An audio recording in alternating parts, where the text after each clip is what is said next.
hamba sama dengan anak, anak sama dengan hamba, hamba sama dengan anak. Jangan kau cupu, Terus keterlaluan. kalau saya punya pembantu, itu kan hamba, apa pembantu itu anak saya kan? Oh beda. Kok beda lagi? Kamu bukan Tuhan, kamu monyet. Dengar dulu.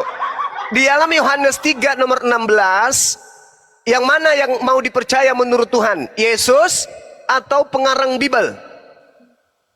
Ya, Yohanes 3 ayat 16 itu kan tulisan merah, artinya perkataan Yesus. Iya, berarti yang harus dipercaya siapa? Yesus atau pengarang Bible?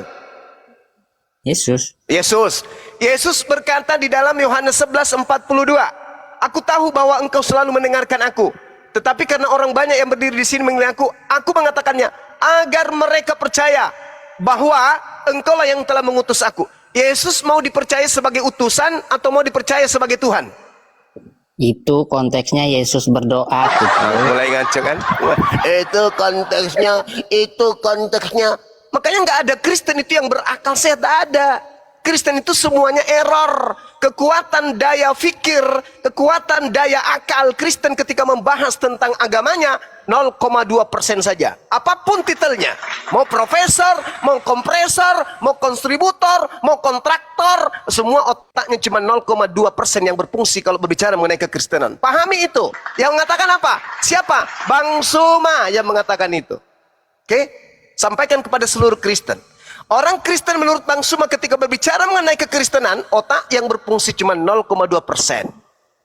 Selebihnya dongeng, hurapat, hayalan, angan-angan, mimpi, bualan, tipuan, koslet. Hanya itu yang Kristen punya ketika berbicara mengenai konsep ketuhanan.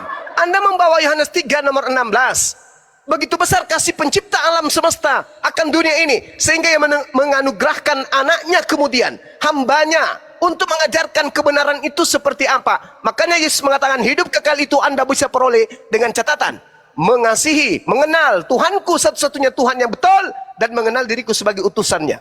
Nah itu betul.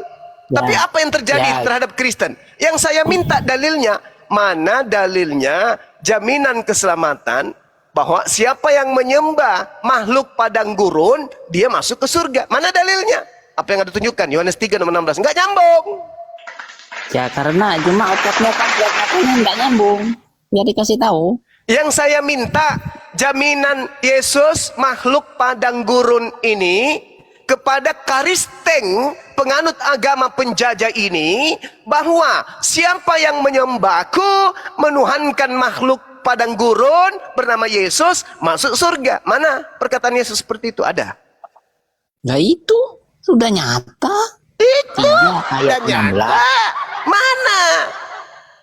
Artinya ayat itu sudah mengunci tidak ada utusan dari Tuhan selain Yesus yang dapat menuntun orang ke surga. Gitu. Sudahlah. Dah kau pergi gereja sana makan tai pendeta supaya kau waras. Silakan yang lain hadapi orang gila kayak gini. Artinya Tuhan sudah mengunci, tidak ada utusan lain, utusan padang Arab. Tidak laku. Sudah dikunci kau sama turun, Yesus. monyet, kau turun. Kau pergi gereja makan tai pendeta sana.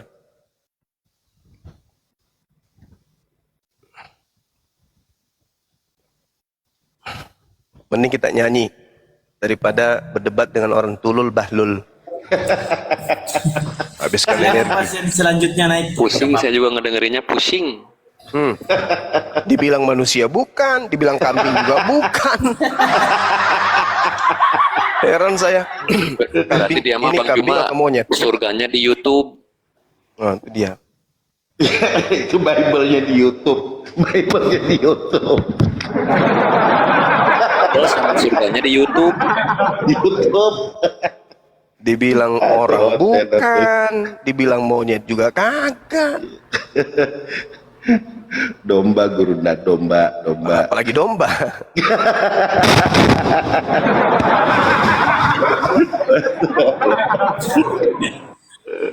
Tang, selamat siang. Assalamualaikum. Waalaikumsalam. Muslim ya, Muslim. Jadi ini Bang, kemarin kan aku nonton debat orang Inggris gitu kan. Jadi ada orang Korea, ya dia juga orang Kristen gitu ya. nama apa betul kata namanya siapa, Sun Myung Un, nama Jesusnya mereka. Jadi Yesus nanti tidak datang dari Arab katanya, nanti datang dari Korea bang. Maafin. Iya, Jesusnya datang dari Korea. Yesus Namanya- datang dari Korea. Iya, Sun Myung Un. Aku nanti bagi videonya, nanti aku kirim ke Bang Zuma ke teman-teman. Kalau mau lucu debatnya itu. Yesus orang Korea. Jadi Yesus itu ada versi Koreanya sendiri. Jadi orang Korea itu mengakui Yesus dari Korea, nggak Nanti dari lama-lama Jerusalem. ada Yesus versi Buddhis juga. Kurang tahu. Kayaknya si Mario tadi tuh ini dah apa? Anak muridnya Luga. Hmm. Dia kayaknya nonton Luga tuh di YouTube. Habis dari surga lah. Lihat Yesus katanya besar. Parah juga itu ya. Ada Yesus versi apa tadi? India. Versi Korea bang, namanya Sung Myung Un.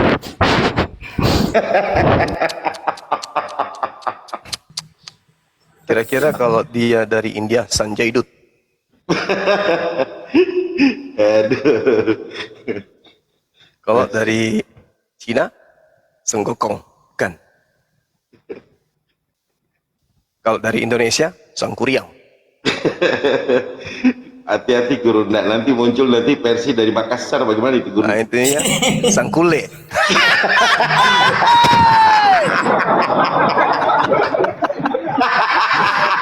Aduh, man rasa yang kata. Sangkolo udah sangkolo bang. Kalau dari Tidak sempat Dari Makassar, disalibkan kalau Sangkolo. ceritanya di Makassar. Oh, nggak Cuma bisa, sudah bisa. tidak sempat. Pasti kuat makan coto. Di konroi. Nggak berani orang tangkap. Kuat ototnya makan coto. Panas. Masya Allah, Masya Allah. sangkolo kalau dari Makassar bang. Gitu ya.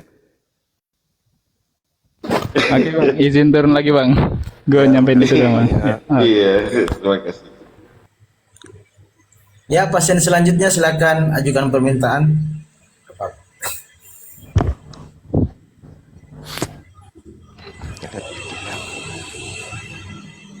Tapi nggak sakit tuh.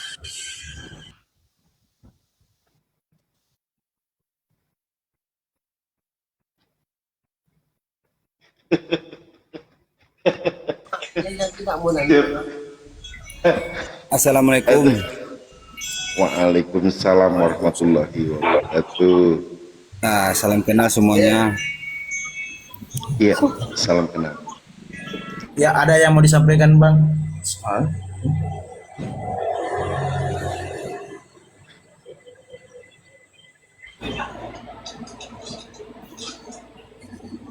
Halo Bang Amira.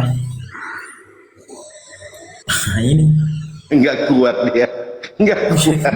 Baru mau divaksin, sudah turun.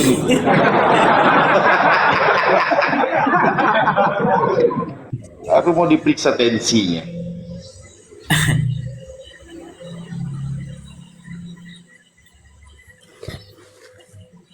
kalau versi Bugis itu kayaknya kalau mungkin deh gitu. Coba ceritanya tidak sempat disalibkan pasti. Karena keburu jadikan kondro. Ya, assalamualaikum, selamat siang Budi Catur. Assalamualaikum. Waalaikumsalam. Ya, anak. Ya, silakan ada yang mau disampaikan. Bisa bertanya sama Bang Juma ya? Halo. Bang Jumanya lagi sholat kah? Monitor dia masih monitor. Oh iya. Beliau bahas ini. Assalamualaikum Bang Juma. Waalaikumsalam warahmatullahi wabarakatuh. Iya bang. Alhamdulillah. Saya sedikit Allah. lagi sholat izin ibadat Ya, bentar ya. ya. Satu silakan. aja. Kan kalau di STT itu yang dipelajari kan Bible ya, gurunya. Dengan Kalau- terjemahan Al-Quran tertentu. Ya itu dah. Padahal Bang Juma kan nggak sekolah STT, sama-sama Bible yang dipelajari kok beda. Bang Juma kan tahu apa namanya benang merahnya. Kalau di cross check itu memang benar yang ada di Bible-nya, dalil-dalilnya kan benar. Tapi kalau di STT mereka sekolah tinggi kok lain Bang Juma ya. Iya, karena pada prinsipnya cakupannya itu kan, mohon maaf ya, cakupan daripada mereka sekolah itu kan endingnya mau jadi guru, mau jadi dosen, mau jadi pendeta, pastor yang ujung-ujungnya duit kan. Iya. Ya, jadi cakupannya ya bagaimana caranya bisa berduit. Masalah item kebenarannya itu ya nomor 2, nomor 3, nomor 4, nomor 5. Yang penting jadi tokoh dulu. Ada titel dulu. Supaya bisa jadi pendeta, menjadi pastor, dan seterusnya. Sementara para apologet Islam kita belajar Bible itu tak ada iming-iming duit. Semata-mata untuk membentengi akidah dan mensyiarkan Islam dengan dua pola. Pola Al-Quran dan pola Bible. Seperti itu. Ya, maksud saya Bible yang dipelajari kan sama, Bang? Sama, betul. Saya punya Bible itu dari tahun 1964 ada sampai tahun 2023. Itu lengkap di saya Bible-nya. Ya, outputnya kok gak sama gitu loh maksud saya. Iya, itu dia. Karena yang satu alladzina amanu yuqatiluna fi sabilillah, sementara mereka walladzina yuqatiluna fi sabilis syaitan atau tagut. Sadaqallah. Oh. Maka tugas kita kemudian faqatilu awliya asyaitan. Maka perangilah saudara-saudara setan. Nah, ini yang kita lakukan ini, memerangi saudara-saudaranya setan. Masya Allah, Masya Allah. Gitu. Karena sesungguhnya tipu daya setan itu lemah. Yang membuatnya kuat adalah saudara-saudaranya. Contoh misalnya, pernah nggak kita lihat setan mengatakan Yesus itu Tuhan? Enggak. Tapi setan cuma membisikkan kepada saudaranya, sampaikan kepada manusia Yesus itu Tuhan. Tadi Anda lihat kan? Yesus itu manusia atau domba? Apa dia bilang? Tuhan. Nah, itu bisikan dari setan. Sehingga dia mengatakan itu. Nah, dikuatkan kemudian dengan argumentasinya dia. Apapun itu dia akan jadikan pelampung. Bahkan untuk sekedar menyesatkan manusia, mereka rela untuk mempertontonkan kebodohan, membahas Islam, perang Badar melalui Google. Masya Allah. Itu. Karena sebenarnya tipu daya iblis itu sangatlah lemah. Seperti kulit bawang tipis. Yang membuatnya kuat adalah saudara-saudaranya. Karena saudaranya itu berwujud dia, nampak. Makanya Al-Quran mengatakan dari bisikan setan. Dari bisikan manusia, iblis. Karena minal jinnati wan nas, karena bisikan itu berasal dari jin dan dari manusia. Mereka yang tampil itu adalah manusia-manusia pembisik yang membisikkan ke dalam hati manusia melalui Google, melalui HP. Itu dia bisikkan ke kita, disuarakan ke kita, Yesus itu Tuhan, Yesus itu bisikan mereka itu. Bisikan nyata dari golongan manusia. Bisikan yang tidak nyata dari iblis itu yang masuk merasuki hati kita. Benar enggak ya? Apa betul Islam itu yang benar? Atau jangan-jangan mereka yang betul? Kayaknya mereka yang betul. Itu setannya.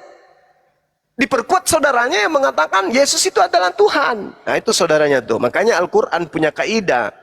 Alladzina amanu yuqatiluna fi sabilillah. Kita apologet Islam ini berjuang di jalan Allah. Walladzina kafaru yuqatiluna fi sabilit tagut. Sementara mereka berjuang di jalan tagut. Faqatilu awliya asyaitan. Maka perangilah saudara-saudara syaitan itu. Ya, dengan cara seperti inilah perintah Allah itu kita jalankan. Kita bertegas, keras kepada mereka tanpa ampun.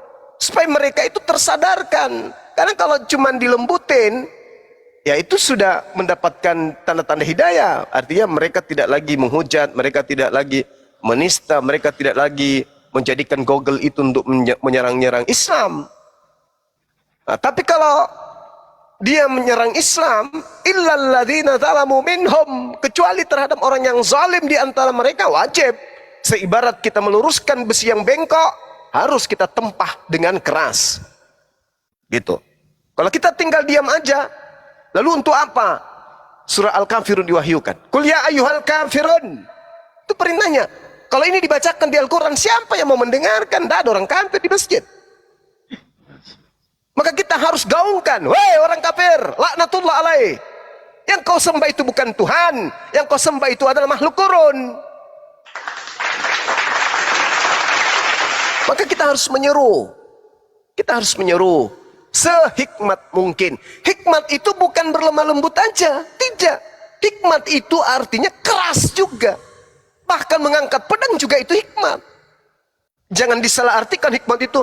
Assalamualaikum warahmatullahi wabarakatuh. Saudara-saudaraku, perkenalkan kami dari umat Islam ingin mengajarkan kalian tentang konsep tauhid. Hikmat itu bukan kayak begitu. Hikmat itu ajarkanlah Islam, ajarkanlah manusia dengan hikmah, seruan-seruan yang baik. Itu bukan hanya sekedar berbicara santun, tidak. Serulah manusia dengan cara hikmah. Itu apa? Tegas, keras kepada mereka. Dalam arti kata tujuannya untuk mewaraskan, bukan semakin membuat mereka gila. Kecuali kepada orang-orang yang baru kita hadapi, Kristen yang keras, Kristen penghujat, baru kita hadapi. Maka awal pertemuan kita harus hadapi dengan cara lemah lembut. Tapi kalau sudah dihadapi 2-3 kali, ternyata polanya memang dia adalah penyesat, jangan diberi ampun. Keras. Katakan A kepada mereka kalau memang A, katakan B kepada mereka kalau memang B. Jangan jadi orang munafik. Katakan itu, karena kaidah Al-Quran jelas. Waqatilu awliya asyaitan. Perangilah mereka, saudara-saudaranya setan. Perangi dong. Jangan dirangkul. Jangan diperangi. Makanya banyak yang benci kepada Bang Suma.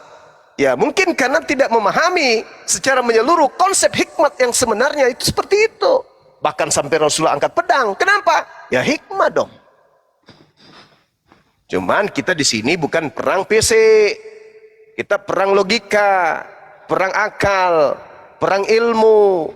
Jadi tegas beda dengan menghujat, menghina, menista. Beda. Tegas ya tegas. Saya kalau agama saya disentuh, mati. Saya sudah bilang sama anak-anak saya. Bahkan almarhumah ketika masih hidup. Ibu, adik, kakak, besok hari abahmu pergi karena agama ini, ikhlas ya. Ikhlas abah.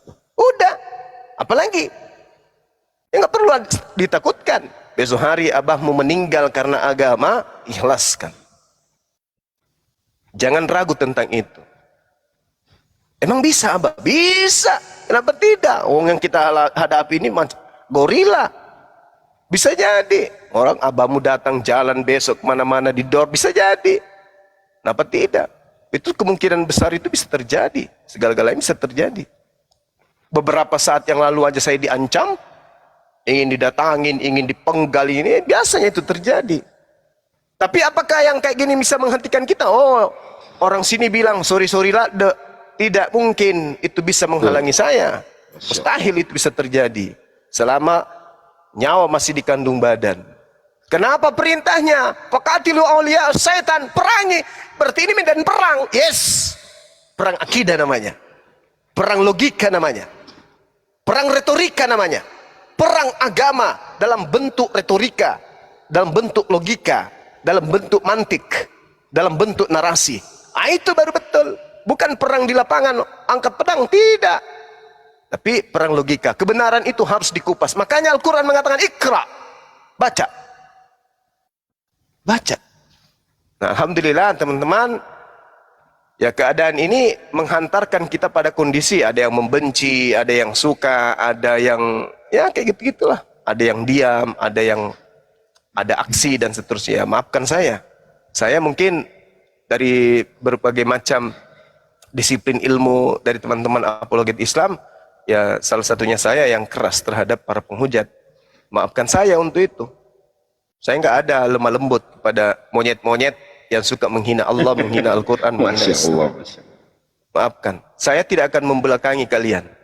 Saya akan tampil di situ. Bahkan pada saat pembukaan peresmian API Jabar kemarin, dan Isra Mi'raj dirangkaikan, saya di-live-kan sama teman-teman. Saya tantang seluruh pendeta, ayo mari kita diskusi, mari kita perang logika, membuktikan Islam atau Kristen itu benar. Jangan ngambil jemaat sembunyi-sembunyi.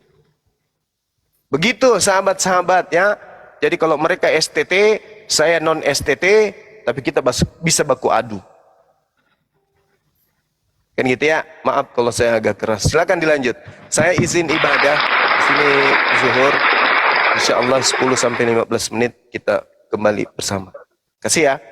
Lanjut. Masya Allah. Masya Allah. Makasih, alhamdulillah. Makasih banyak. Assalamualaikum warahmatullahi wabarakatuh. Waalaikumsalam. Waalaikumsalam warahmatullahi. Gitu ya, luar biasa. Silakan teman-teman Kristen yang mau diskusi. Naik, mumpung masih ada waktu, ada teman-teman yang lain, silakan. Diskusi yang baik aja. Wah, Kristennya pada turun.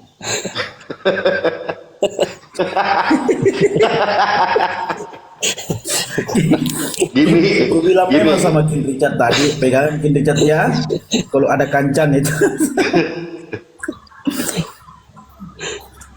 Kalau Kang Chan ini juga salah satu yang aliran keras luar biasa. Radikal.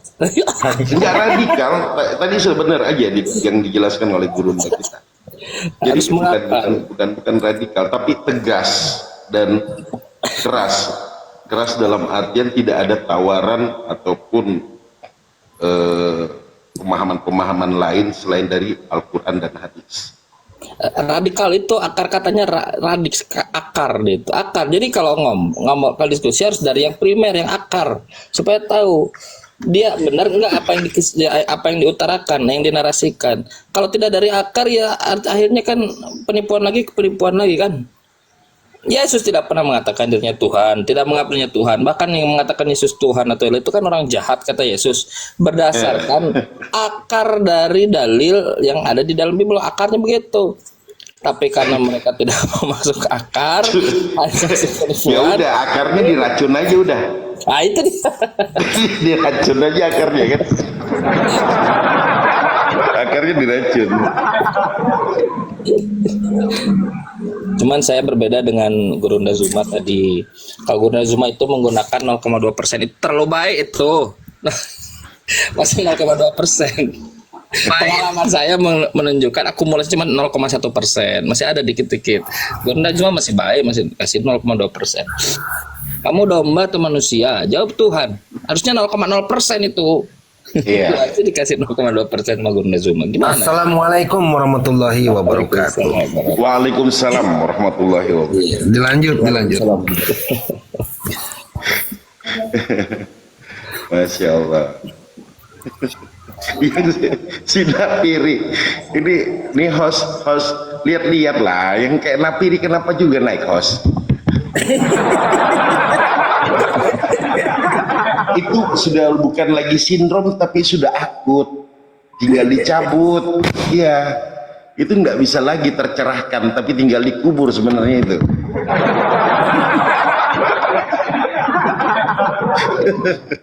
Maaf ya teman-teman muslim yang di bawah ya, yang minta tangga ya, kita naikkan Kristen dulu ya.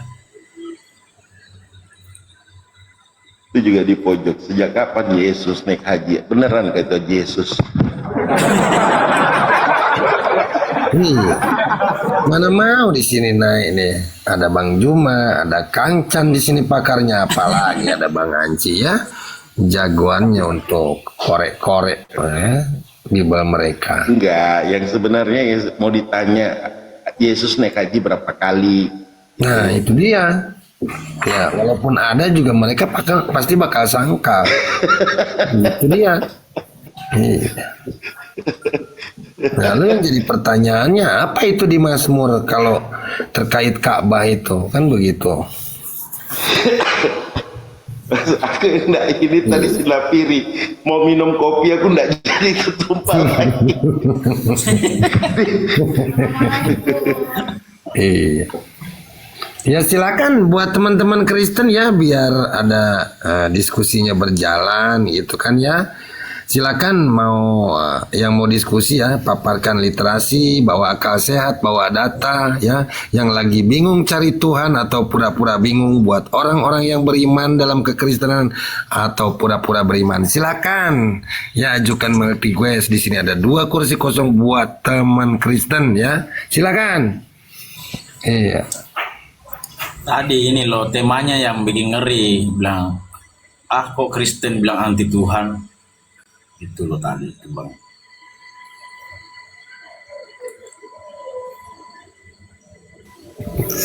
Pura-pura beriman gimana itu? Pura-pura beriman. Iya, pura-pura beriman Kang Chan. Jual pura beriman. Dibilangnya kita menghujat kalau kita pasang gini, temanya kayak gini, Kristen anti Tuhan. Nah, dikiranya kita menghujat, Bang. Iya kan, fakta berdasarkan biblos kan begitu. Ya bantah saja kalau kira-kira keliru kan, dan kita terbuka untuk dikoreksi kan begitu, dengan cara yang baik, dengan cara yang berdalil gitu. Kristen begini memang, kalau teman-teman Kristen nih terjebak pada dogma doktrin. Yukhadi'unallaha walladzina amanu wa ma yakhda'una illa anfusahum. Jadi mau nipu-nipu ternyata nipu diri sendiri kan. Nah, jebakannya di situ. Mau ngeprank orang ternyata ngeprank diri sendiri kan. Masya Allah. Nggak usah pakai tanda. Ini ada yang bilang pakai tanda tanya, host. Nggak usah pakai tanda tanya. Apain pakai tanda tanya?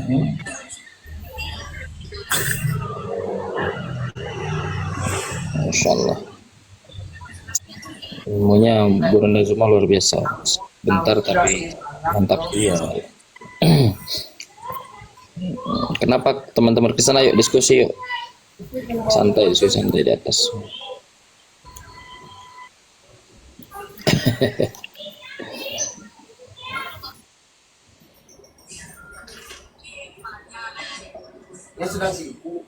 Oh, katanya banyak oten dibawa pakai nama Islam. Penginjil oten juga dibawa.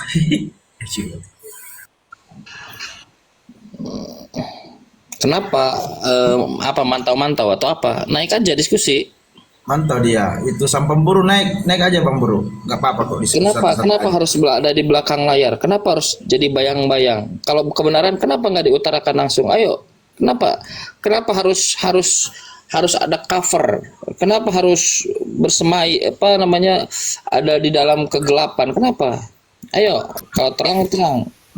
Ya ini yang dibilang orang yang pura-pura beriman. Nah itu Kang Chan, sesuai lah. Oh iya. Kenapa harus pura-pura? Kenapa nggak yakin dengan ajarannya? Kenapa coba? Kenapa?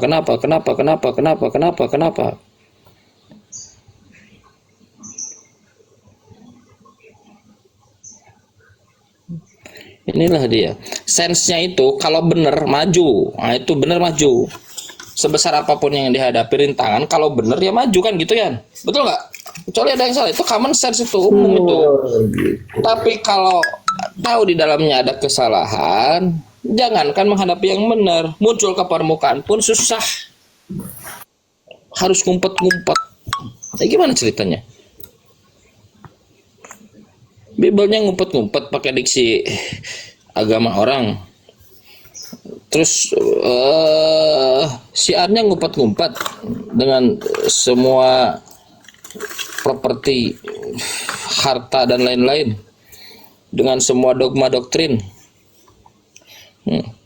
Orangnya ngumpet di bawah, nggak mau naik. Gimana ceritanya coba? Gimana kebenarannya coba? Ya itu kalau di bawah tapping sosok keras, yang ditanya di atas kayak lontong. Itu.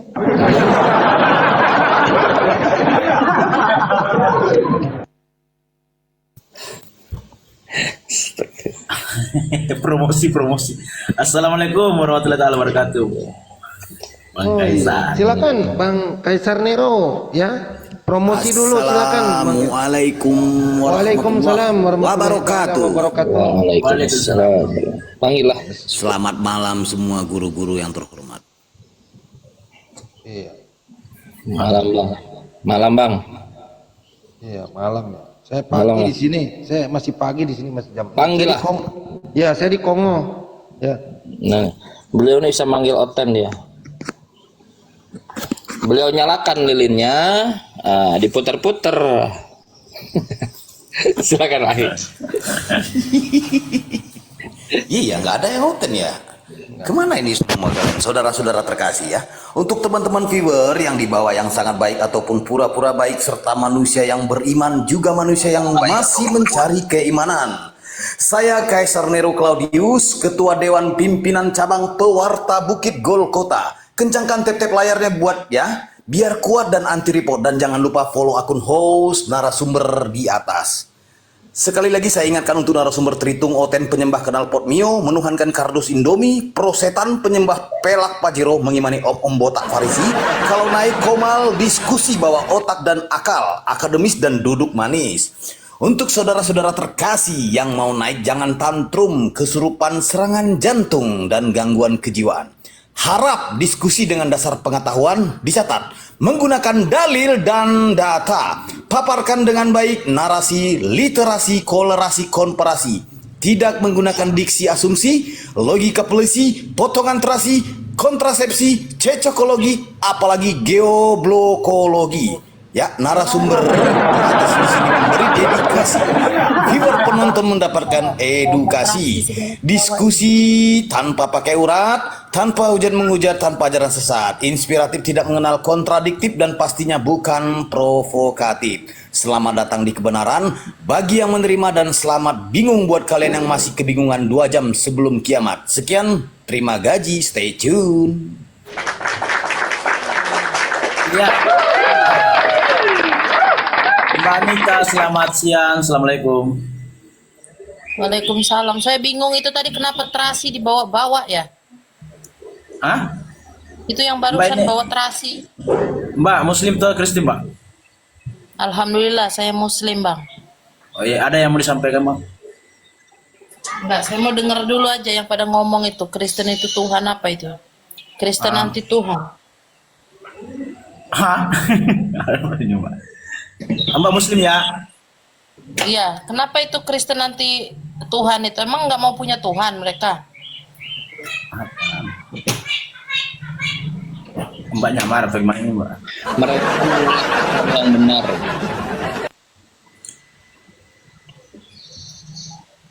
Mereka menolak Tuhan yang benar menurut Yesus dan menganggap Tuhan yang salah sebagai Tuhannya. Jadi anti terhadap Tuhan mereka. Tuhan yang salah berarti bukan Tuhan. Tuhan yang benar ya Tuhan. Nah, mereka masalahnya menuhankan Tuhan yang tidak benar. Begitu. Beres ya. Mantap. Oke, Mbak. Tuhan yang salah dituhankan, yang benar tidak dianggap Tuhan, begitu.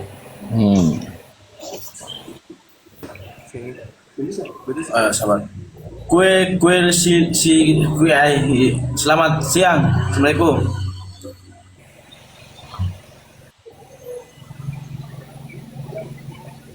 Kue tes. Nah ini. Silakan quotes. Ya, buka mute-nya. Bang Quotes, ini Muslim atau Kristen? Apa ya Bang ya? Baru bergabung, mohon maaf Bang. Ya. Abang Quotes ini Muslim atau Kristen? Kristen. Yang ditunggu-tunggu. Alhamdulillah, akhirnya dapat juga. Lanjut, kencang. Iya Bang. Abang mau bertanya atau mau ditanya Bang untuk diskusi kita ini Bang? Atau mau ngangkat sesuatu? Mau tanya, surga menurut pandangan Islam seperti apa sih? Oke, surga menurut pandangan Islam. Quran mengatakan bahwa orang-orang yang beriman, wal innalladzina amanu wa amilus solihat jannatun tajri min tahtial anhar, bahwa surga itu adalah nanti tempat kembalinya orang-orang yang beriman, orang-orang yang benar imannya dan beramal soleh sesuai dengan tuntutan Tuhan yang benar dan utusan yang benar. Maka surga adalah tempat kembali orang-orang itu. Di dalamnya terdapat banyak kenikmatan pahala. Begitu Bang, menurut Islam, menurut Quran. Sepakat Bang, kalau tempat kembali. Tapi kalau kenikmatan, yang dijelaskan kenikmatan itu seperti apa Bang? Sebentar dulu, maksudnya sepakat tempat kembali itu gimana? Semua orang kan ketika mati kan pasti kalau dia bertakwa, dia berbuat baik, pasti kembali ke surga kan? Jadi tempat pulang. Oh Kristen, dapat ilmu dari mana? Itu kan Muslim, Anda kan Kristen.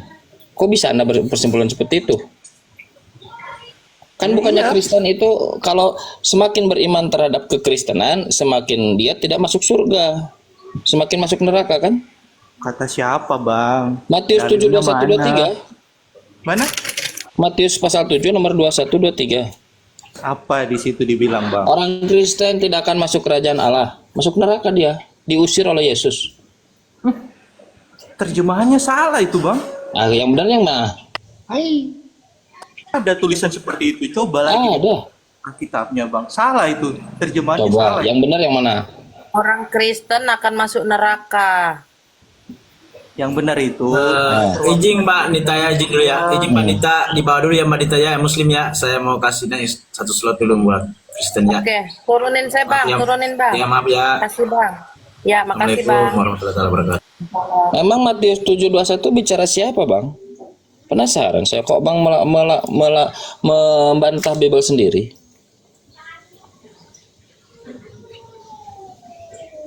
Sebentar saya buka. Nah, silakan Bang. Matius 7 ayat 21 ya. Ya. Bukan setiap orang yang memanggilku Tuhan yang masuk ke dalam surga, melainkan yang melakukan kehendak Bapa. Oke, di antara kita aja dulu ya. Ini kita nih, kita di sini. Islam dan Kristen. Siapa yang memanggil Yesus Tuhan? Kristen atau Islam? Saya Muslim nih, Abang Kristen.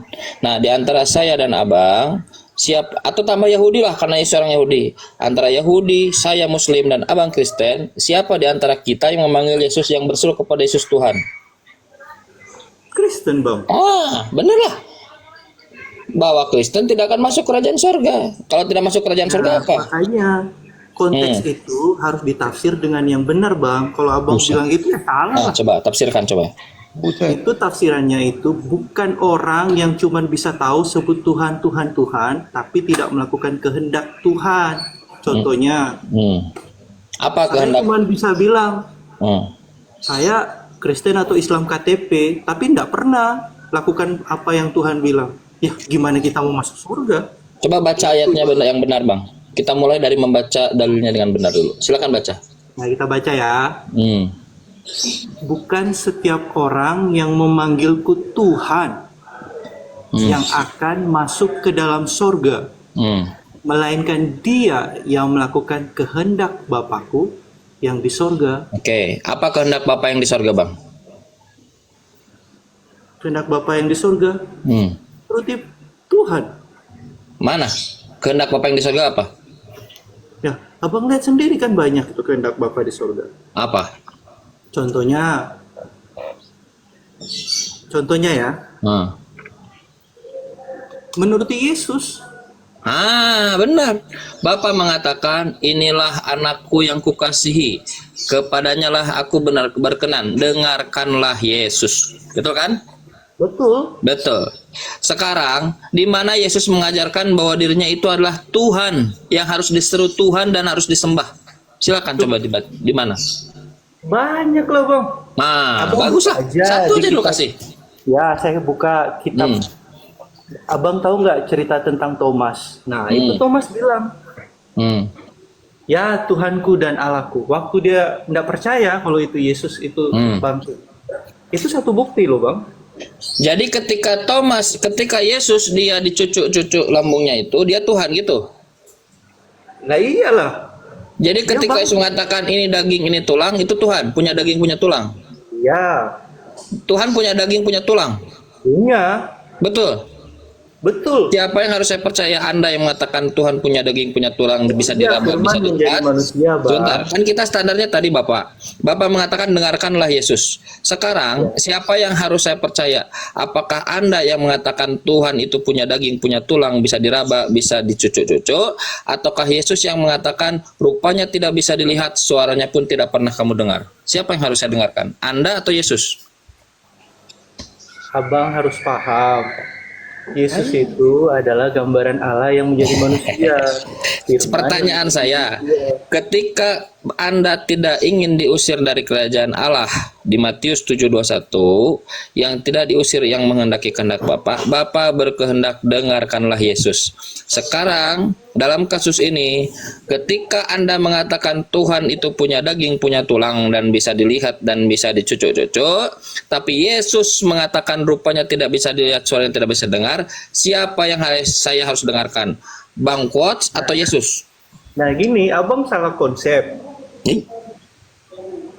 Yang harus saya dengarkan apa? Bapak itu tidak, Tuhan itu tidak bisa dilihat, tidak bisa dengar, ataukah dia bisa dilihat, bisa dicucuk-cucuk daging dan punya tulang? Gini Bang, Abang kalau berbicara Yesus itu tidak terlepas dari pribadi Roh Kudus dan Bapa. Itu satu kesatuan. Nah, siapa yang ngajarin itu? Bagaimana Abang Siapa yang bisa ngajarin tahu itu? tentang Allah? Kalau Saya nggak Abang tanya. tidak percaya Anda kepada mendengarkan siapa itu? Mendengarkan Yesus kah itu? Kenapa? Pengajaran itu didapat dari mendengarkan siapa? Mendengarkan Yesus atau mendengarkan di luar Yesus? Mendengarkan Yesus lah. Mana dalilnya? Coba tunjukkan. Dalil yang apa? Coba. Maksudnya Masalah apa? tadi, Yesus tidak bisa terlepas dari Roh Kudus, dari Bapa. Nah, Abang baca aja perintah Yesus itu. Pergilah, baptislah mereka di dalam nama Bapa, Putra, dan Roh Kudus. Nah, terpisah kan? Loh, apanya yang terpisah? Dalam Itu nama satu Bapa, kata, Putra, dan Bang. Roh Kudus. Iya, satu kata itu, Bang. Apanya yang terpisah? Mana yang buat jadi satu di situ? Yang membuat menyatukan apa? Terpisah kan di situ? Ada Bapak. Saya absen tuh. Di depan saya ada kopi, ada gula, ada creamer. Udah. Ada. Saya absen doang. Tidak ada yang menyatukan itu. Nah, Anda dapat ajaran dari mana tadi? Yesus bersatu. Apa, Bang? Baca lagi, ada tertulis di dalam Yohanes Mana? 14. Apa Dan tuh? 14 ayat 6. Yesus berkata, Hmm. Aku dan Bapa adalah satu. Aku dan Bapa. Oke. Aku dan Bapa. Terdengar seperti satu, terdengar seperti dua. Satu lah. Itu udah eksplisit, Bang. Aku dan Bapa. Aku ini siapa? Yesus. Bapak siapa? Bapa adalah Tuhan. Tuhan Allah. Oke. Jadi Yesus dan Bapa Tuhan itu satu atau dua? Satu lah, Bang. Tulisannya terjemahannya satu, kok Abang dalil lagi. Itu sudah eksplisit, Bang. Jadi Bapa adalah Yesus. Iya, satu kesatuan. Bapa adalah Yesus. Betul. Ketika Yesus disalib, Bapa disalib. Ketika Yesus disalib, Bapa disalib. Nah, ini konteksnya berbeda, Bang. Mulai dah. Abang, sekarang saya tanya, Abang bisa hidup Nanti nggak? dulu, ini dulu satu-satu kelarkan. Bapa adalah Yesus. Sebentar, aku tanya dulu. Nah, Anda tidak mendengarkan Yesus kalau gitu. Anda yang diadres oleh Yatus 7 nomor 23, 21 itu. Misalkan, coba Abang saya tanya, Abang bisa nggak hidup tubuh, jiwa, dan roh tidak ada salah satu? Bisa nggak? Kalau Abang mau pecahkan seperti itu. Apa bedanya roh dengan jiwa apa? Nah, Abang tanya perbedaan. Ya kan Anda bilang tubuh, jiwa, dan roh. Bedanya jiwa dengan roh apa? Supaya saya bisa lihat nanti kalau cabut satu, bisa nggak saya hidup? Apa bedanya? Apa beda jiwa dan roh apa? Roh itu yang memberikan kehidupan. Kalau jiwa? Jiwa itu adalah seperti hati nurani lah, Bang. Ada orang yang nggak punya hati nurani masih bisa hidup nggak dia? Nggak bisa. Nggak bisa. Jadi yang beri kehidupan hati nurani atau roh? Roh. Yang beri kehidupan apa? Roh atau hati nurani? Roh. Oke, ada orang yang mendonorkan hatinya. Dalam sepersekian detik dia masih hidup. Dalam sepersekian detik itu dia mati atau hidup? Ya tergantung lah, Bang. Kalau Abang tanya gimana sih? Masa Abang tanya? Berarti ketika hati itu dicabut, potensi masih bisa hidup. Gini loh, Bang. Kalau Abang berbicara seperti itu, analogi Abang berbeda. Salah. Abang pakai magis. Sekarang Abang pakai. Kok pakai magis? Anda mengatakan Anda mendengarkan dari siapa itu bahwa Tuhan itu, Bang, santai. Anda mendengarkan siapa Tuhan dianalogikan roh, jiwa, dan tubuh? Mendengarkan siapa itu? Kesatuan. Saya bilang seperti itu gambarannya. Tidak bisa dipecahkan. Kan Abang tadi tanya. Tubuh, jiwa, dan roh itu seperti satu kesatuan, tidak bisa dipisahkan. Sewaktu Abang tadi bilang, yang disalibkan itu siapa? Iya, Anda dapat ilmu dari mana itu? Apakah dari Yesus? Apa? Anda dapat ilmu dari mana? Apakah dari Yesus? Dapat ilmu dari mana? Coba untuk menjelaskan ke Abang, untuk memahami kesatuan tersebut. Dapat ilmu dari? Dapat ilmu dari? Ya, dapat ilmu ya dari sendirilah. Itulah tidak mendengarkan Yesus. Inilah yang kata Matius 7:21. Dia yang akan diusir oleh Yesus. Saya ngomong sekarang, Abang tidak kan mengikuti kehendak Bapa untuk menonton Yesus. Di mana ada kata Pak Haji bisa dilanjut dulu, saya Pak Haji, saya di sini masuk zuhur. Dilanjut dulu ya. Sementara itu saya sapa dulu nih Joy PSR. Selamat siang. Siang. Assalamualaikum warahmatullahi wabarakatuh. Bande nih Waalaikumsalam warahmatullahi wabarakatuh. Inilah yang dibilang tambah hancur ini ya. Bande Andre, selamat siang. Andre. Ya, Bang Audrey. Iya, Islam apa Kristen Bang Audrey? Selamat siang Bang Audrey. Tolong ya kalau yang muslim tolong dibawa aja dulu nyimak ini loh kita terpisah untuk open dulu ya. Dibahas dulu Bang, tadi kenikmatannya seperti apa di surga? Siapa dulu nih? Ini di Andre ini muslim atau Kristen Bang?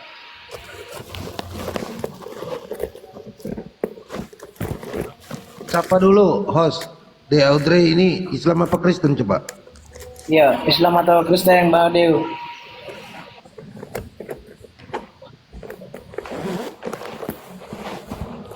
Host itu ada Jun Marpaung itu Oten itu dia minta naik. Iya.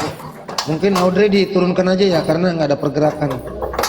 Buat teman Kristen yang lain, silakan Bang Enci dilanjut terkait Matius 21. Matius 7:21 ya. Dilanjut Bang Enci. Lanjut aja ya, lanjut. Naikin si Jun Marpaung itu. Ah, udah.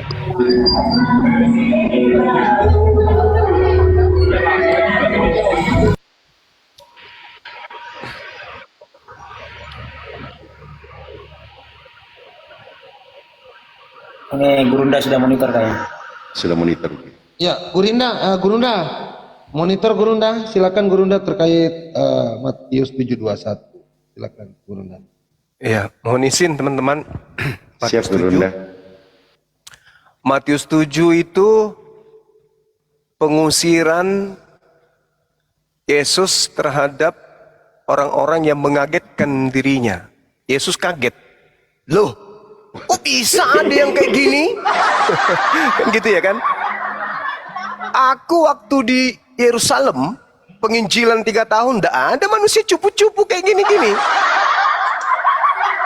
Kok bisa? Ini golongan dari mana ini? Kok tiba-tiba bawa-bawa namaku, menyembah diriku, bermujizat pakai namaku, ngusir setan pakai namaku. Ini siapa mereka ini? Yesus tak mengenal mereka. Enyahlah daripadaku, kalian semua adalah pembuat kejahatan. Selidik punya selidik. Ternyata memang sebelum Yesus terangkat ke langit, menasehati pengikutnya yang asli. Saudara-saudara, waspadalah, ada apa guru? Akan datang penyesat kepada kalian dengan memakai namaku. Berarti penyesat yang datang setelah Yesus pergi itu namanya Yesus. Mana orangnya? Mana otennya di sini? Kabur satu Gurunda, yang ini Junman Palm satu. Ya, sisa satu ini. Satu Jadi penyesat itu datang mengaku Yesus. Wajib, mutlak hukumnya seperti itu. Karena kaidah yang disodorkan oleh Bible begitu. Lukas 21 nomor 8. Waspadalah kepada penyesat yang datang kepadamu dengan memakai namaku. Berarti penyesatnya itu tidak memakai nama Zuma, tidak memakai nama Bom-Bom, tapi penyesat itu menggunakan nama Yesus. Itu dulu. Nah, pertanyaannya muncul kemudian, adakah setelah Yesus terangkat ke langit muncul Yesus baru? Ini perlu telaah logika sehat, IQ yang tinggi untuk menelaah Bible, untuk mencapai pada poin pemenuhan nubuat atau ramalan Yesus akan muncul Yesus palsu. Ada nggak Yesus yang muncul setelah Yesus terangkat ke langit? Ada nggak? Ada nggak orang yang mengaku pernah bertemu Yesus ketika di padang gurun, ketika dia dalam bilik, dia mengaku bertemu Yesus, mengaku menerima Injil dari Yesus, mengaku menerima pernyataan dari Yesus? Ada nggak? Om botak dari Parisi. Ah, itu dia, pintar. Dari sekte mana, Dek?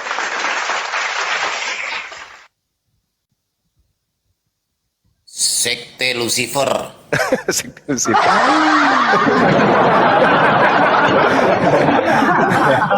Ada. Yesus tidak ngomong kosong. Waspadalah kepada penyesat yang datang kepadamu dengan memakai namaku. Namaku adalah Yesus. Penyesat itu datang dengan memakai nama Yesus.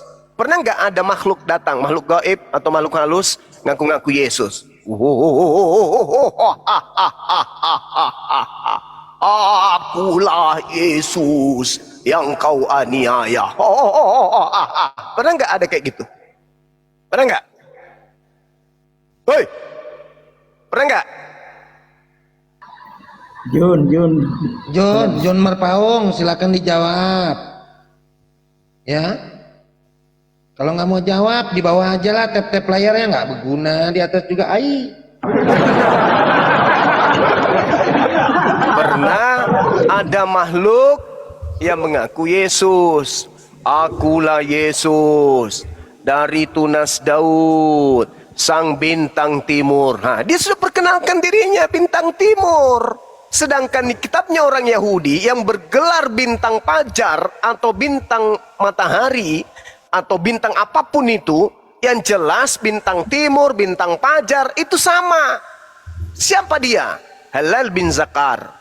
Ini ada yang mengaku setelah Yesus terangkat muncul makhluk halus mengaku sebagai bintang timur. Nah, inilah yang disembah oleh orang Kristen hari ini. Gitu.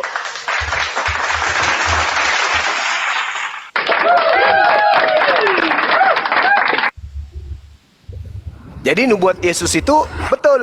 Makanya ketika penyembah-penyembah bintang timur ini dihadapkan kepada Yesus, Yesusnya kaget. Wih, manusia dari mana ini? Kok banyak kali yang menuhankan aku? Di mana pernah saya mengajarkan ini? Nyahlah daripadaku, kalian semua adalah pembuat kejahatan. Aku tak mengenal kalian, kata Yesus.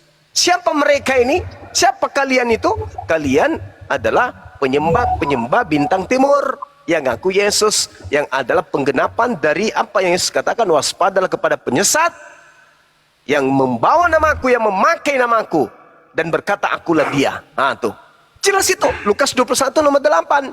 Tetapi sebelum itu terjadi, kata Yesus, sebelum penyesat itu muncul memakai namaku, terlebih dahulu, coba baca nomor 12-nya di Lukas 21 itu. Terlebih dahulu engkau dianiaya, engkau ditangkap, engkau disesa, engkau dipenjarakan, engkau dimasukkan ke dalam rumah-rumah ibadat.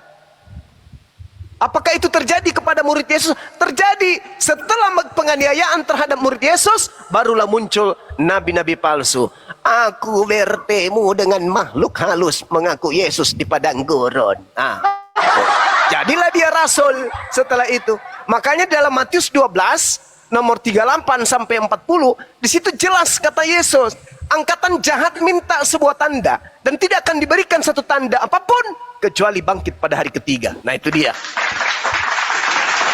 Tanda Yunus diproklamirkan nanti setelah penyesat ini mengaku bertaubat. Maka keluar roh jahat daripadanya. Roh jahatnya ke padang gurun, tidak menemukan tempat persembunyian atau tempat pemberhentian. Yang dia temukan adalah orang yang tadinya bertaubat. Makanya Saulus, Saulus, siapakah engkau, Tuhan? Akulah Yesus yang kau aniaya. Nah, masuklah kemudian roh-roh jahat itu masuk ke dalam dirinya. Setelah masuk, maka kejahatannya semakin menjadi-jadi. 8 roh jahat masuk ke dalam tubuhnya, mempengaruhinya kemudian untuk menjadi pembinasa keji. Ajarannya dari buahnya bisa dilihat, kata Yesus. Memanggil aku Tuhan, bernubuat, bermujizat, mengusir setan. Siapa itu? Pengikut sang pembinasa keji. Itu jelas.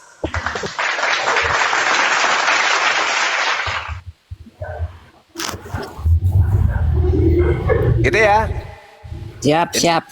Nah, jadi yang diusir oleh Yesus ke neraka jelas adalah orang-orang Kristen. Itu tak ada lain, Kristen yang mengenapi nubuat itu. Karena hanya Kristenlah yang muncul setelah Yesus, memanggil Yesus Tuhan, bernubuat pakai nama Yesus, bermujizat pakai nama Yesus. Itulah Kristen. Siap-siap aja Ya. dibakar api neraka. Bang Juma, Demikian. saya mau ngingatin sebentar aja ini udah jam 12 siang, jangan lupa obat sakitnya itu diminum biar sehat. Di dalam Markus 5 jelas sekali orang gila menyembah Yesus. Ketika orang gila itu waras, tidak lagi nyembah Yesus. Baca Markus 5. Nomor 15-nya, ketika orang itu menjadi waras, tidak lagi menyembah Yesus. Nah, itu. Jadi, Ya, jangan lupa makan obat ya Bang ya. Jadi Markus 5 Obatnya itu 3 kali sehari pelintir ayat Alkitab. Mantap jadi itu, Bang. Markus Mantap. 5 itu menjelaskan orang yang kerasukan setan, orang yang menyembah Yesus itu orang gila. Itu datanya ada lengkap. Assalamualaikum orang Jadi kafir. kita tidak ngarang-ngarang. Ternyata yang kafir itu yang Yang kafir itu yang tidak sunat. Galatia 2 nomor 14. Orang-orang yang hidup tidak bersunat adalah orang yang hidup secara kafir. Mampus. Paulus yang pertama kali mengatakan orang Kristen itu kafir. Mana dalilnya? Galatia 2 nomor 14.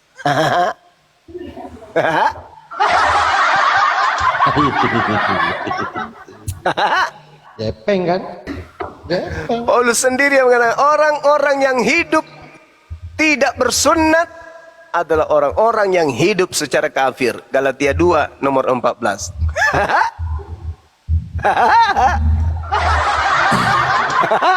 Al-Quran sudah tidak guna jadi di sini tinggal bahas Alkitab saja. Punya baca nggak Bang? Al-Zukhruf 33. Yang kafir itu yang ingkar kalau Allah ingin menjadikan satu umat saja.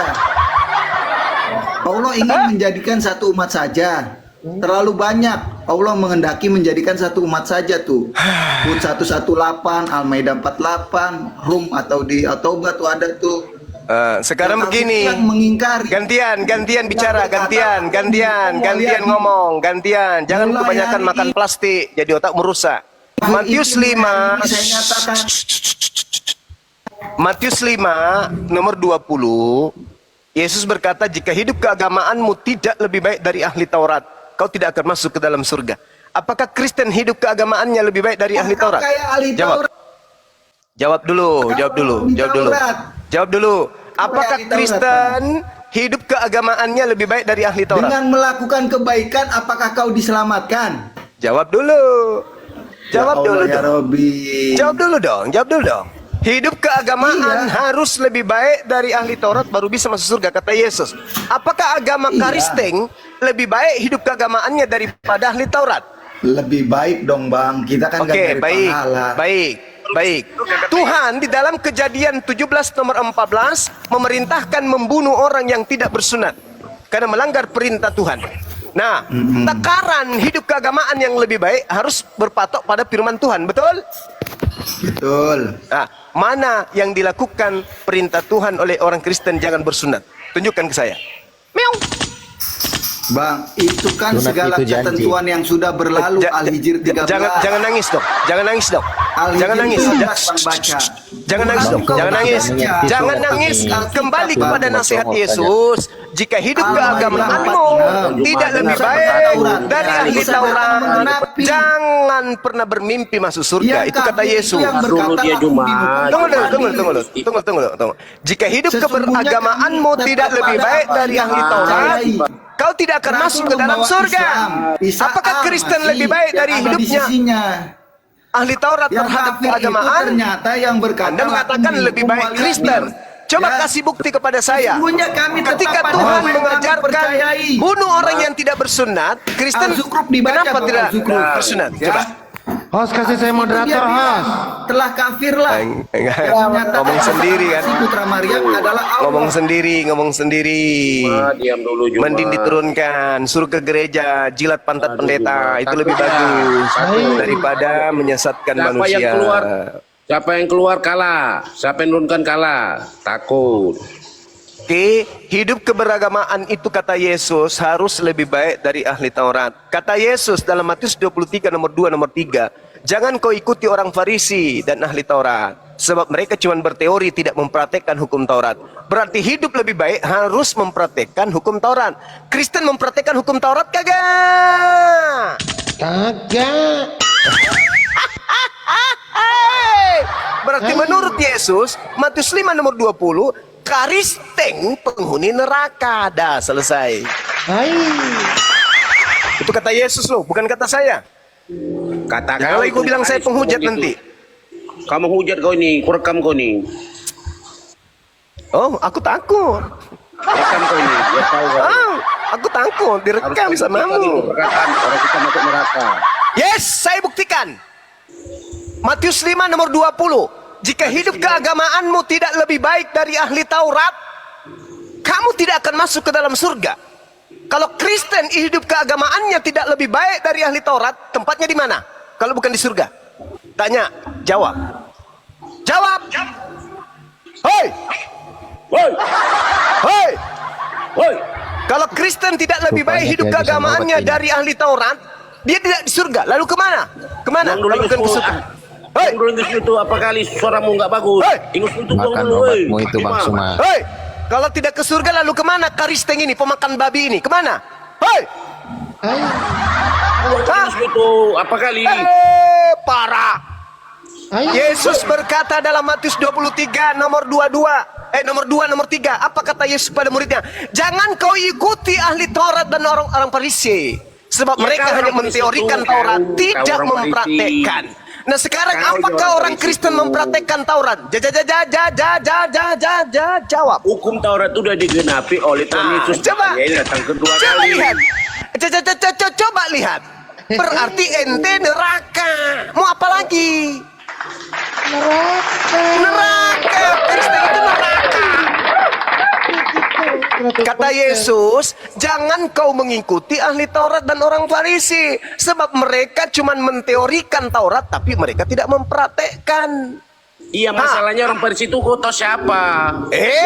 Sekarang orang Kristen. Dengarkan saya. Apakah orang Kristen mempraktekkan hukum Taurat? Di depan mata kau ada Injil. Apakah orang Kristen mempraktekkan hukum Taurat? Orang Kristen menggenapi hukum Taurat. Saya ulang. Janji telah nyata. Apakah orang Kristen itu kau orang Kristen makanya jangan pernah percaya dengan mempraktekkan hukum Taurat? Juma. Nggak ada jawaban. Orang Farisi itu seperti kau. Buat apa dijawab orang di sini?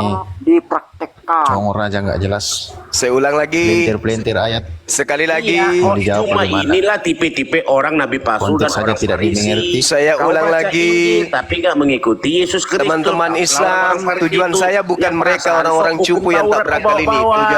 Tujuan saya adalah umat Islam awam yang siap-siap untuk dimurtadkan oleh begundal-begundal Paulus ini.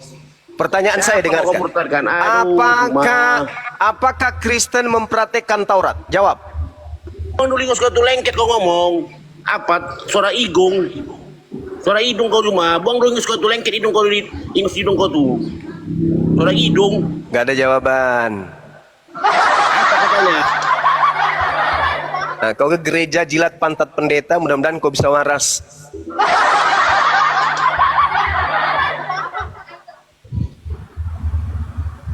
Apakah Kristen mempraktekkan Taurat? Ya bro, jawab. Jawab. Ulang. Jika hidup keberagamaanmu tidak lebih baik dari ahli Taurat, engkau tidak akan masuk ke dalam surga. Dalil Matius 5 nomor 20. Pertanyaan saya, apakah orang Kristen mempraktekkan hukum Taurat? Mempraktekkan hukum Taurat dilarang menyembah berhala, bukan menyembah batu. Menggenapi hukum Taurat. Orang Kristen menggenapi hukum Taurat. Ada lagi yang menggenapi hukum Taurat.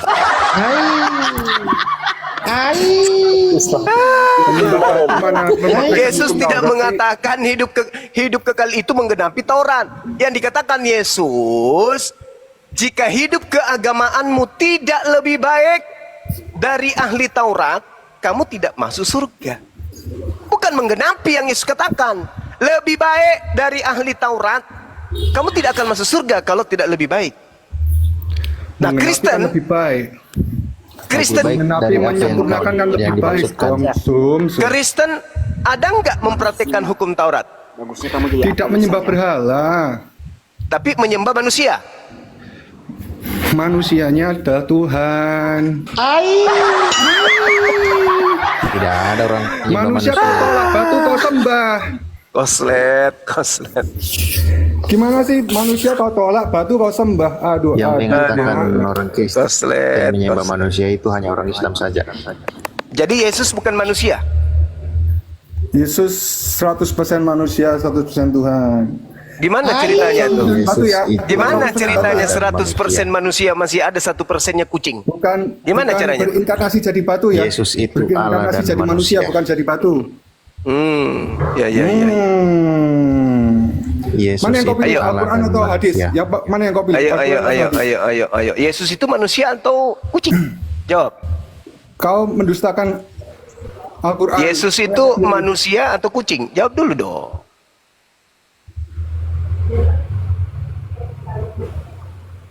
Ronald, jawab Ronald. Diskusinya yang baik aja. Ronald, silakan Ronald.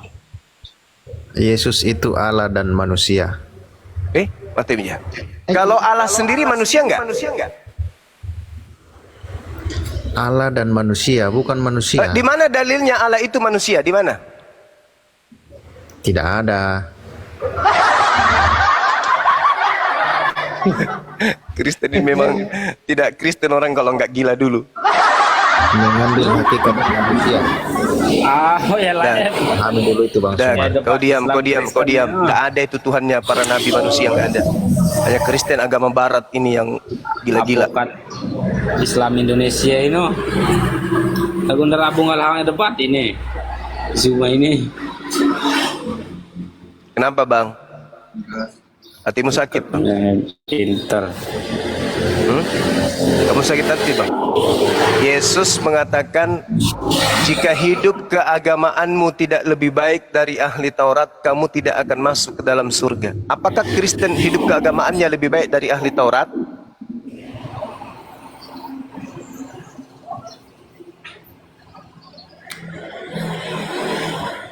Di situ kan peringatan, berarti harus lebih baik dong. Iya, makanya pertanyaan saya, apakah Kristen lebih baik dari ahli Taurat? Jelas lebih baiklah mengikuti Yesus. Dari aspek lebih baik. apa? Dari aspek apa orang Kristen lebih baik dari ahli Taurat? Aspek apa dulu? Dari aspek mengikuti ajaran Kristus. Oh, bukan di situ yang dijadikan patokan oleh Yesus. Yang dijadikan patokan oleh Yesus itu adalah hukum Taurat, bukan Yesus. Jika hidup keberagamaanmu tidak lebih baik dari ahli Taurat, kamu tidak akan masuk ke dalam surga. Jadi yang menjadi acuan di sini adalah Taurat. Apakah orang Kristen lebih taat menjalankan Taurat atau orang Yahudi, ahli Taurat yang melakukan Taurat? Kalau menurut pernyataan Yesus itu kan dia memisahkan antara ahli Taurat dengan pengikutnya. Mati meja. Emang ada pengikut Yesus Kristen? Ahli Taurat yang dimaksudkan oleh Yesus dalam Matius 23 manusia tak berapa kalian bicara pakai pantat. Ahli Taurat yang dimaksudkan oleh Yesus adalah seperti dalam Matius 23 yang Yesus panggil munafik, ular berludah, pakai anus baik. Yang mengajar tetapi tidak melakukan apa yang mereka mengajar. Bisa diturunkan nggak ini? Makanya turunkan. Manusia bicara pakai anus. Matius 23 ahli Taurat yang dipanggil munafik. Diturunkan. Nah, gitu lebih bagus. Orang ngomong pakai mulut kok dia pakai anus, gimana dong? Jadi acuan daripada Yesus itu mentaati perintah-perintah Tuhan. Anda boleh baca di dalam Yohanes 14:31. Yesus itu taat kepada perintah Tuhan. Oke? Kalau Anda ini pengikut, kenapa Anda tidak taat kepada perintah Tuhannya Yesus? Jawab.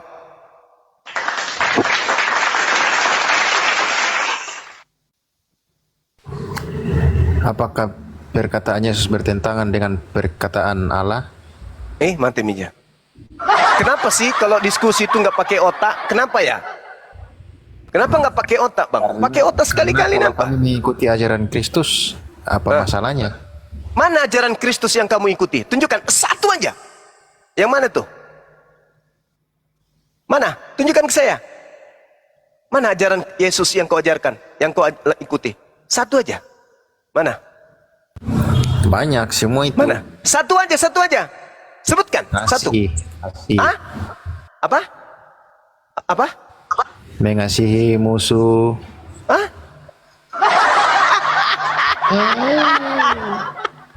Onde-onde Belanda.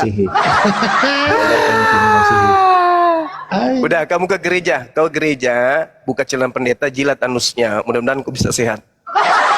Kau bedakan antara orang dan Tuhan. Dah, ya. Tunjukkan satu ajaran Yesus yang kau lakukan. Mengasihi. Mengasihi. Ramboanga. Parah kali. Kalau kamu belajar kasih, kau belajar agama Buddha. Ah, itu. Kasihnya tuh sempurna dia. Kristen kasih. Ajaran Kristen, ajaran kasih apa? Memalukan. Kasih tombak, Gurunda.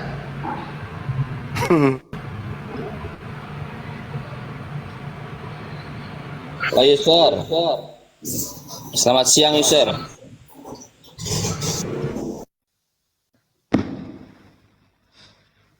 Merah jaringannya. Iya. Pak User, selamat siang Pak User. Pak User. Jerry. Iya, Pak Jerry, selamat siang Pak Jerry. Oh ya, selamat siang. Iya, Pak Jerry Kristen ya? Ya, Kristen.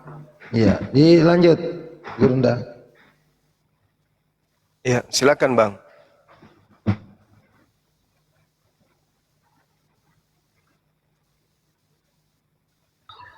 Silakan Pak Jerry, ada yang mau disampaikan atau gimana Pak Jerry?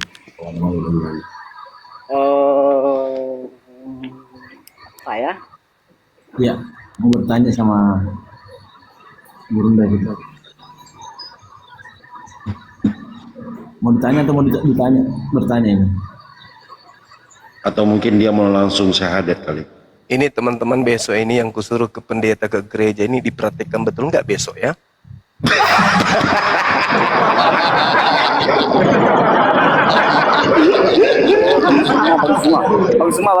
Abang Zuma. Iya Bang. Gini, kan di pendeta ini pasti dengarkan ini bersih cebok bersih. Kan ngajarin kayak gini, minum kencing unta. Itu gimana itu Bang? Minum kencing unta itu Bang? Minum kencing unta itu gimana itu Bang? Minum kencing onta. Iya, Nabi Muhammad. Oh, aku nggak pernah lihat itu di mana itu Bang? Aduh, masa ngeles ya? Enggak. Yang saya pernah baca itu perintah makan tai orang dan juga kencing orang. Gimana dong? Ada itu Bang, ada itu. Kalau yang saya tahu itu bakarlah roti di atas tai kering monse itu gimana itu dong? Roti jelai. Roti jelai itu dulu. Di Hezkiel 4 nomor 15 itu loh, perintah lo itu. Minum air kencing unta. Kalau di Hezkiel 4 nomor 15 bunyinya gini. Lihat, Nabi Muhammad kalau begitu aku mengizinkan engkau memakan kotoran lembu, ganti kotoran manusia, dan bakar rotimu di atasnya. Itu gimana itu? Yang itu sadisnya Bang. Gimana Bang? Kalau di dalam Yehezkiel 4, bunyinya gini, makanlah roti itu seperti roti jelai yang bundar, dan kau harus membakarnya di atas kotoran manusia yang sudah kering di hadapan mereka. Gimana itu? Apakah Kristen sudah makan roti jelai tai? Gimana? Turunkan manusia Organik gitu. Turunkan. Iya. Pemakan tai turunkan. Nah, gitu. Perintah lo itu, makanlah roti itu seperti roti jelai yang bundar Dan engkau harus membakarnya di atas kotoran manusia yang sudah kering di hadapan mereka. Nah, ini teman-teman, kalau Anda mau tinggal telepon saya. Ini sapi tank di kompleks ini saya kasih gratis. Sedot, bawa ke rumah Anda masing-masing untuk Anda jadikan alat pembakaran roti. Silakan. Jadi kalau bom-bom yang telepon Gurunda gimana? Kalau bom-bom itu ndak butuh tai orang karena dia pakai tainya sendiri, Bang. Banyak dia. Sekali tai dia itu keluar 3 kilo. Segede helm ya Gurunda ya, segede helm ya. Iya, 1 ember penuh kalau bom-bom Itu persiapan untuk bakar roti sampai 2 minggu ke depan. Jadi bom-bom ndak butuh suplai sapi tank. Karena kotorannya sendiri yang dibikin untuk sebagai bahan bakar roti. Bagus juga, tapi Gurunda itu organik loh. Organik. Makanya orang nggak bersih. Karena suplai makanan berasal dari uapan tai kering.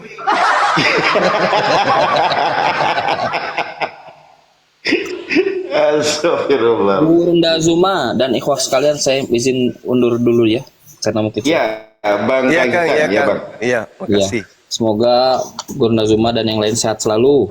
Amin. Akan juga ya, sehat terus ya. Insyaallah. Insyaallah. Barokah dan lain-lain. Assalamualaikum warahmatullahi wabarakatuh. Waalaikumsalam. Waalaikumsalam warahmatullahi taala wabarakatuh, Kang Chan.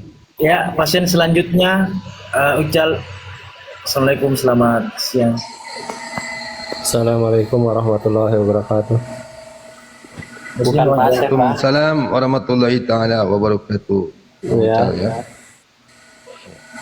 Ini tadi udah keburu turun ya. Tadi yang ngebahas kencing itu unta diminum. Itu sebenarnya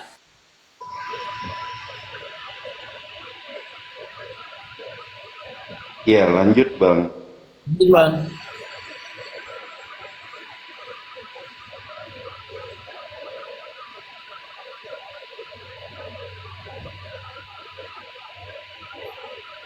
Iya, kencing onta itu kan diperintahkan kepada orang tertentu zaman itu aja, bukan umat Islam secara menyeluruh. Itu bukan bagian dari hukum. Itu hanya keadaan pada saat itu. Karena belum ada klinik, belum ada rumah sakit, belum ada puskesmas. Apa yang terjadi? Orang tersebut benar-benar sembuh, kan hebat. Iya, ada bukti klinisnya, ada bukti ininya, banyak tutorialnya, gak apa-apa buat obat. Dibanding keimanan mereka yang digadekan buat racun maut. Tapi Gurunda, kalau kencingnya bom-bom gimana?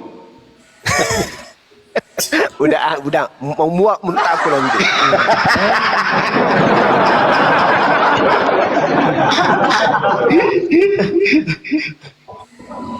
Iya, jadi penjelasannya itu sudah dibuktikan dengan secara sains ya, secara kedokteran, secara kesehatan juga.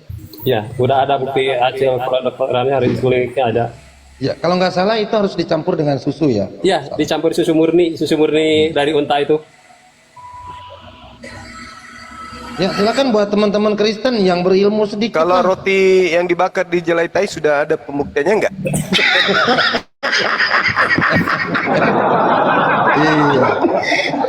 Kalau secara nyata sih kita lihat ada pembuktiannya. Apa itu? Mereka nggak bisa membedakan antara manusia dan domba. Itu efeknya. Gurunda izin pamit dulu. Tadinya mau ngebahas yang masalah tadi itu yang bilang itu kencing unta tadi.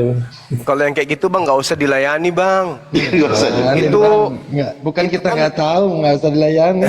Iya, itu kan sudah materi usang, maksudnya orang yang membodohi diri ajanya itu yang menolak itu. Jadi mereka hanya ingin menghujat. Ada gitu Bang. Mereka hanya menghujat. Itulah yang diterangkan dalam Al-Quran surah Al-Baqarah ayat 130. Siapakah mereka yang membenci ajaran Nabi Ibrahim? Karena yang membencinya kata Allah itu adalah hanyalah orang yang memperbodoh diri sendiri. Makanya mereka bodoh karena mereka benci sunat, mereka benci kurban hewan, mereka benci satu Tuhan. Makanya bodoh-bodoh mereka itu, Bang. Al-Quran tidak pernah keliru. Al-Quran itu selalu sah, valid, dan itulah hebatnya Al-Quran itu. Mukjizatnya itu nyata, kebenarannya nyata. Wa may yarghabu an millata Ibrahim illa man safiha nafsah. Dan orang yang membenci ajaran Nabi Ibrahim hanyalah orang yang memperbodoh dirinya sendiri. Tengoklah mereka bodoh-bodoh kan? Kenapa mereka bodoh? Karena dia benci ajaran Nabi Ibrahim. Dia benci ajaran Nabi Ibrahim. Nabi Ibrahim mengajarkan satu Tuhan, mereka benci. Harus 3 katanya. Nabi Ibrahim mengajarkan kurban hewan, mereka benci. Harus manusia katanya yang kurban. Nabi Ibrahim mewajibkan sunat, mereka benci. Harus berkuluk katanya. Benci, makanya tolol-tolol, bodoh-bodoh, bahlul gitu loh. Bahasa kerennya gitu. Tengok, coba tanya, berapa Tuhanmu? 1. Coba sebutkan, Bapak, anak, merpati. Coba, berapa itu? 1. Apakah itu bodoh? Bodoh, namanya itu bodoh.